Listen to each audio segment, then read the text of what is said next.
Aujourd'hui, on va faire un peu de concurrence aux pâtissiers puisque l'on va s'attaquer à une recette de saison, la galette des rois. Pourquoi on va s'attaquer? Mais parce que j'ai une aide de choix. Coucou Alicia! Bonjour, tu vas dire qu'on va faire une galette des rois nous-mêmes? Oui, en plus c'est pas très compliqué, mais ça c'est notre secret. On y va? Compte sur moi.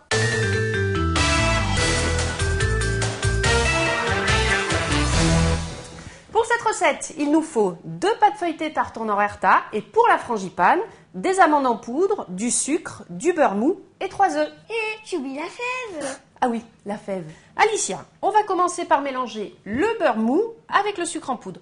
D'après toi, quel est l'ustensile le plus approprié? Je sais, une fourchette. Ah non, un fouet. Encore mieux. Le voilà.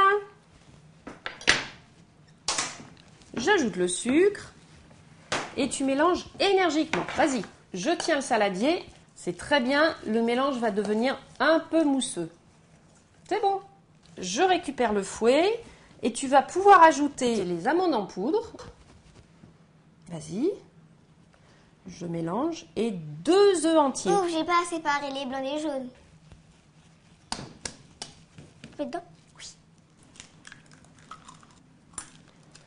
Une fois que tout est bien mélangé, la frangipane est prête.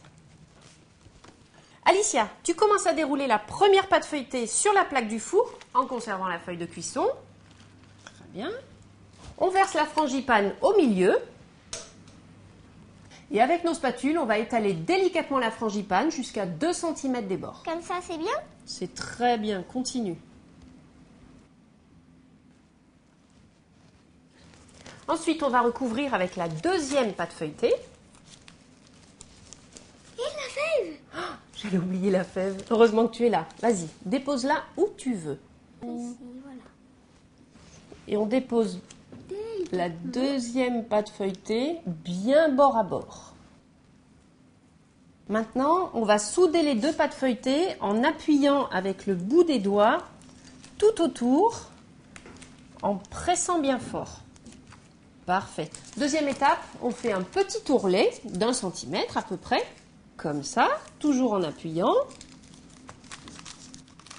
Enfin, avec une fourchette, on va presser les bords pour être sûr de fermer hermétiquement notre pâte. Voilà, c'est bien fermé. Eh ben, si ça s'ouvre avec ça. En effet. Allez, maintenant, un peu de peinture. Tu vas badigeonner le jaune d'œuf restant sur le dessus de la galette avec un pinceau. D'accord. Très bien, tu passes bien partout. Voilà, c'est terminé. C'est presque terminé. Une toute dernière étape. Avec la pointe du couteau, tu vas dessiner sur le dessus des croisillons. Voilà. En appuyant un peu, mais pas trop. Il faut là non plus ne pas passer au travers de la pâte. Et une toute dernière astuce. Avec la pointe de ton couteau, délicatement, essaie de faire des petits trous sur le dessus pour que la cuisson soit parfaite. Vas-y. Dans les trous là? Vas-y. Voilà, très bien. C'est terminé. C'est parti pour 25 minutes de cuisson à four préchauffé à 220 degrés, soit thermostat 7. Waouh, elle est superbe cette galette. C'est incroyable. C'est nous qui l'avons fait?